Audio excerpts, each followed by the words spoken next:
मेहर लॻ गुट साई खान जोतोई का अमजद जोतोई ऐं सदर जांगरी इन्हनि मूंखे चयो त कारोबार था कयूं शोरूम था कढूं तूं असांखे पैसा ॾे त मां हिनखे 17,20,000 रुपया ॾिना।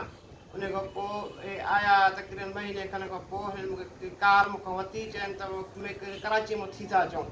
उहा कार फ़ोन कयनि 2 ॾींहंनि खां पोइ त इहा कार चोरी थी वई आहे। पंहिंजो चोरी थी वई आहे त ठीकु आहे का ॻाल्हि न आहे त मूंखे झलियो केस न कयो मां FIR कराई हुई कराची में सम्झो।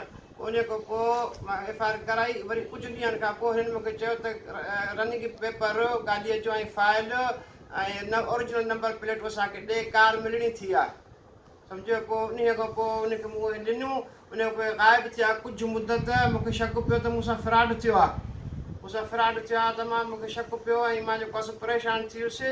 उन खां पोइ मां हे अचानक में मुंहुं चढ़ी आहे त मां हिनखे मुतालबो कयो बाबा मूंखे पंहिंजा पैसा ऐं कार तव्हां फ़ोन बि नथा खणो मूंखे कार ऐं मुंहिंजा पैसा ऐं मुंहिंजा पेपर गाॾीअ जा त हिननि मूंखे चेक ॾिनो। हिन चेक मूंखे ॾिनो जेको चेक आहे हुनजो मेमो आहे 15 लख रुपयनि जो। त हिन चयो त तोखे जेकॾहिं परेशानी थी थिए ऐं तूं कोई गणती आहे तूं परेशान न थी असां तोखे पैसा ॾियूं था चेक वठा चेक कैश न थियो चेक कैश न थियो। उन खां पोइ अमजद जोतोई गुल मोहम्मद जोतोई इन सां असांजो फैमिली तालुक़ु हुयो ऐं भाई पीउ हुई। जॾहिं पैसनि दौरान ॾियण महिल त मां हिन खां मां चयो ईअं मां पैसा कोन ॾींदुसि मां तव्हांजे वालिदैन खां पुछा कंदुसि। ते मां हिन जे वालिदैन खां अची पुछा कई। हिन जे वालिदैन बेशक चयो त तूं बेखुटको थी हिन खे तूं पैसा ॾे तोसां गद्दारी न थींदी। उन खां पोइ हिनखे मूं पैसा ॾिना। पैसनि ॾियण बाद हिन जेको आहे मूंखे रड़ाईंदा रहिया तमामु इलाही टाइम ऐं मां सऊदी रहंदो हुअसि। मुंहिंजी वीज़ा आहे जेकी हिननि मूंखे सदमो ॾिनो जेको मूंसां फ्रॉड थियो जेको मूंखे सदमो थियो जेको मूंखे ज़हनी अटैक पियो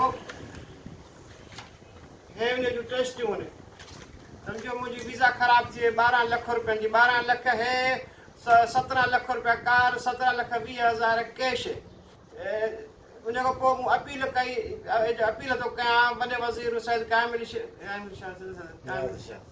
मुराद अली शाह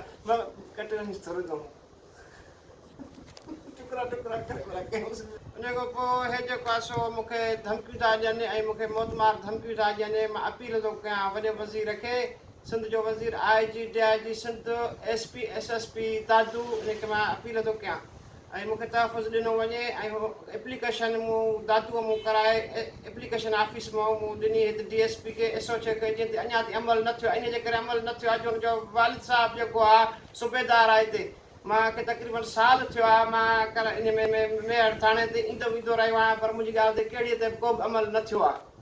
सो वराए महिरबानी मुंहिंजी ॻाल्हि ते संजीदगीअ सां अमल कयो वञे जेकॾहिं न त मां पेट्रोल वारे पाण खे बाहि ॾींदुसि।